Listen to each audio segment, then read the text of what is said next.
The greatest deception of the enemy is convincing people that they can survive without God. He whispers into the hearts of men and women, telling them that success is security, that money is protection, that influence is power, and that comfort is peace. But every one of those things is temporary. Every one of those things can disappear in a moment. The job can vanish, the money can dry up, the relationship can break apart, the health report can change overnight. The applause of people can become criticism by morning. This is why prayer is not a religious activity. Prayer is a declaration of dependence. Every time a believer kneels before God, they are making a statement to heaven and earth. They are saying, Father, I recognize that without you I can do nothing. I need your wisdom. I need your strength. I need your guidance. I need your protection. The tragedy of our generation is not that people are busy. The tragedy is that people are busy without God. Many believers have calendars full of appointments, but hearts empty of prayer. They have mastered social media, but neglected the secret place.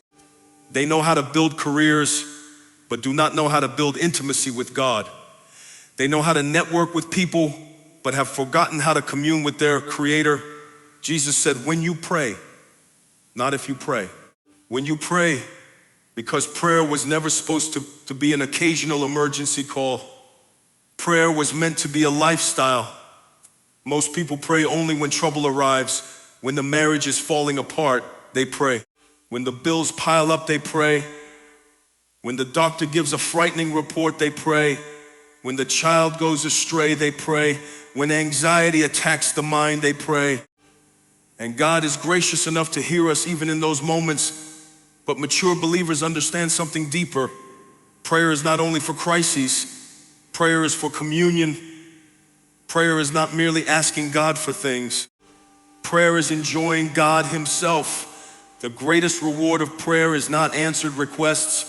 The greatest reward of prayer is the presence of God. There are moments when you enter the secret place carrying burdens you cannot explain. Your heart feels heavy. Your mind feels exhausted. Your soul feels overwhelmed. You kneel down. You do not know what to say. You do not have a perfect prayer. You do not have eloquent words. You do not even have enough strength to quote scripture. But somehow in the stillness of His presence, something begins to change. The circumstances may remain the same. The bills may still be waiting. The challenges may still be standing. The battle may not disappear. Yet something shifts inside of you. Fear begins to lose its grip. Anxiety begins to loosen its hold. Confusion begins to clear. Hope begins to rise. Faith begins to awaken. Why? Because whenever a child of God enters His presence, they encounter the one who rules over every problem they face. You may have a giant in front of you, but God is bigger. You may have a mountain before you, but God is higher. You may have a storm around you, but God is greater. Prayer reminds us of who God is. The enemy wants you focused on your problems. Prayer focuses you on God's power. The enemy wants you focused on your limitations. Prayer focuses you on God's sufficiency. The enemy wants you focused on your weakness. Prayer focuses you on God's strength. This is why Satan fights prayer so aggressively. Notice he does not mind believers being busy. He does not mind religious activity. He does not mind church attendance. He does not mind Christian podcasts. He does not mind worship playlists. He does not mind inspirational quotes, but he trembles when believers begin to pray because prayer invites heaven into earthly situations. Prayer releases divine strength into human weakness. Prayer opens doors that no man can shut. Prayer activates faith. Prayer destroys strongholds. Prayer breaks chains. Prayer brings clarity. Prayer exposes darkness. Prayer invites God's intervention. This is why every revival in history was born in prayer. Before there was awakening, there was prayer. Before there was transformation, there was prayer. Before there was breakthrough, there was prayer. Before there was power, there was prayer. God has always partnered with praying people. He looks throughout the earth searching for men and women who will seek His face, not perfect people, praying people. not famous people, praying people, not talented people, praying people, not wealthy people, praying people, people who understand that their greatest strength is not found in themselves, but in the presence of God. And Jesus begins this teaching by exposing the hypocrisy of the religious leaders. He says they love to stand on street corners, they love to be seen, they love attention, they love recognition, they love applause, they love admiration, but they do not truly love God. Their prayers are performances, their spirituality is a show, their devotion is a production. And Jesus says they already have their reward. What reward? The applause of people, the admiration of crowds, the approval of men, but they receive nothing from God because God is not impressed by performances. God looks at the heart. He is not moved by how loud you pray. He is not moved by how long you pray. He is not moved by religious vocabulary. He is not moved by spiritual theatrics. He is moved by sincerity. He is moved by humility. He is moved by faith. He is moved by genuine dependence. The Father is not looking for actors. The Father is looking for worshipers. And some of the most powerful prayers ever prayed were not public prayers. They happened behind closed doors. They happened in bedrooms. They happened in prayer closets. They happened in cars. They happened on lunch breaks. They happened late at night when everyone else was asleep. They happened early in the morning before the sun came up, because God often does his deepest work in secret places. The world celebrates what happens publicly. God rewards what happens privately. The world celebrates platforms. God celebrates prayer rooms. The world celebrates influence. God celebrates intimacy. And the question every believer must ask is this: who am I when nobody is watching? Because your public life will never consistently exceed your private life. Your strength in public is determined by your intimacy in private. Your authority in public is determined by your surrender in private. Your effectiveness in public is determined by your prayer life in private. And many people want public results without private devotion. They want power without prayer. They want victory without surrender. They want authority without intimacy. But God's kingdom does not work that way. Everything powerful begins in secret. Everything lasting begins in secret. Everything authentic begins in secret. And the Father who sees in secret rewards openly. The Father who sees in secret rewards openly. What a powerful statement from the lips of Jesus. Not the Father who sees your platform. Not the Father who sees your popularity. Not the Father who sees your followers. Not the Father who sees your achievements. The Father who sees in secret. This means there is a side of your life that heaven pays attention to that people will never see. There are tears nobody knows about that God records. There are prayers nobody hears that God remembers. There are moments of worship nobody witnesses that God treasures. There are sacrifices nobody applauds that God rewards. Some of you have been faithful in places where nobody has recognized your faithfulness.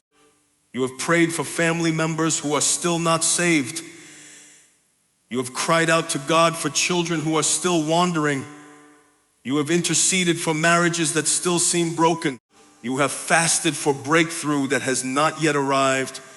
And the enemy has whispered to you, it doesn't matter. But Jesus says your Father sees in secret. He sees every prayer. He sees every tear. He sees every sacrifice. He sees every act of obedience. He sees every moment you chose righteousness over compromise. He sees every battle you fought when nobody else was around. And heaven never loses record of what is done for the glory of God. The world rewards performance. God rewards faithfulness. The world rewards visibility. God rewards obedience. The world rewards charisma. God rewards character. The world rewards talent. God rewards surrender. This is why believers must be careful not to measure success the way the world measures success. In the kingdom, success is not determined by popularity.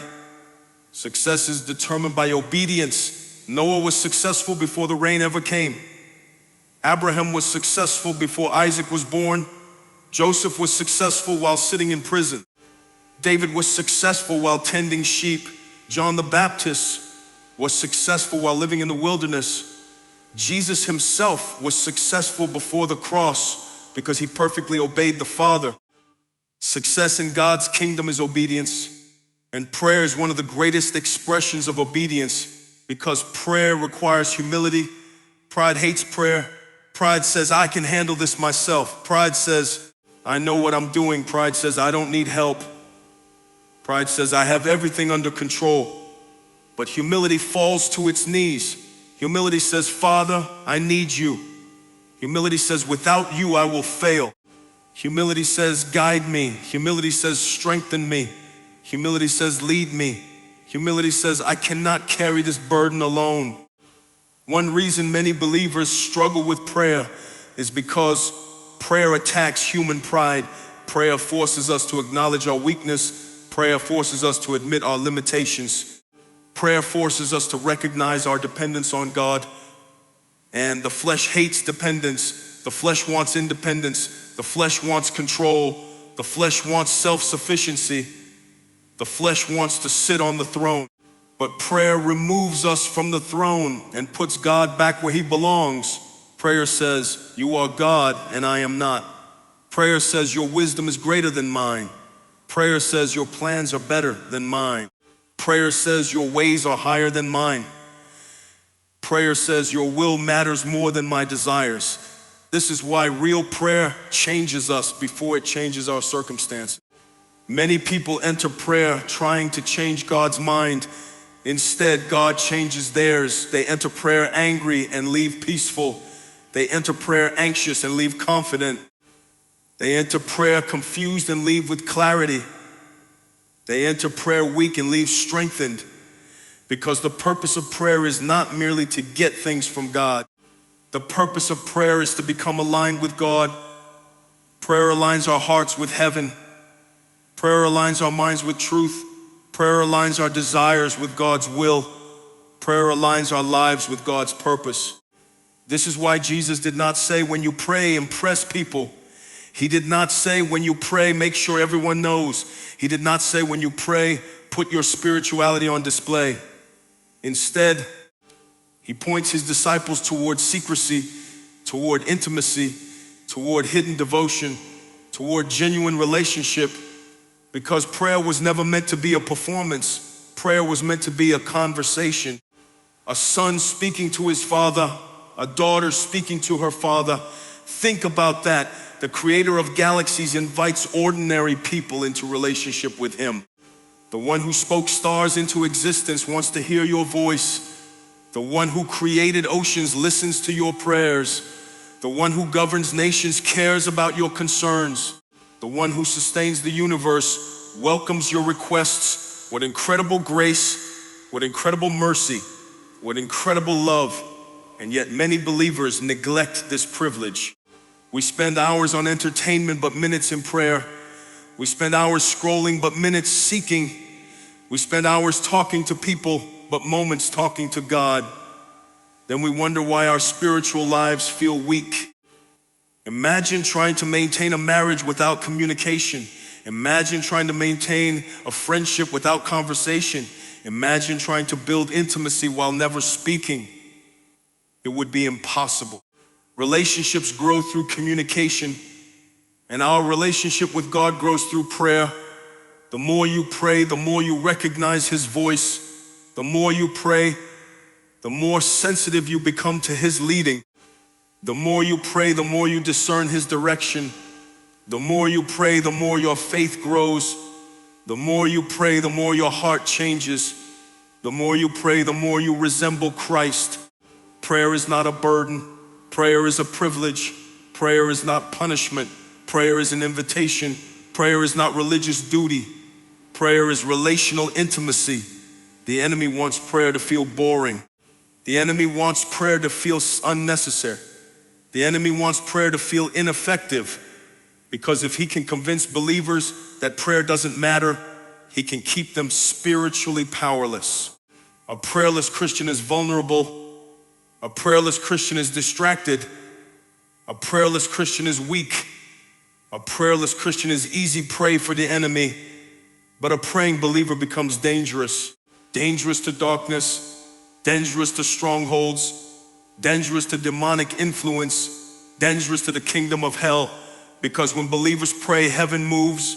When believers pray, chains break. When believers pray, captives are set free.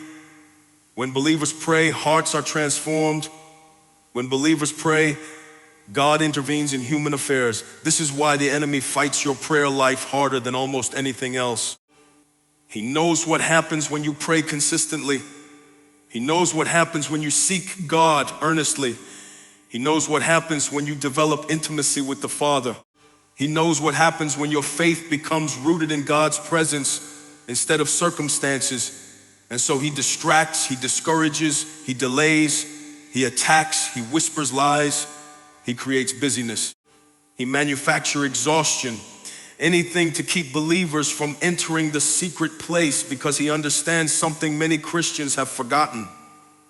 There is power in prayer, not because prayer itself is magical, but because prayer connects us to the God who is all-powerful.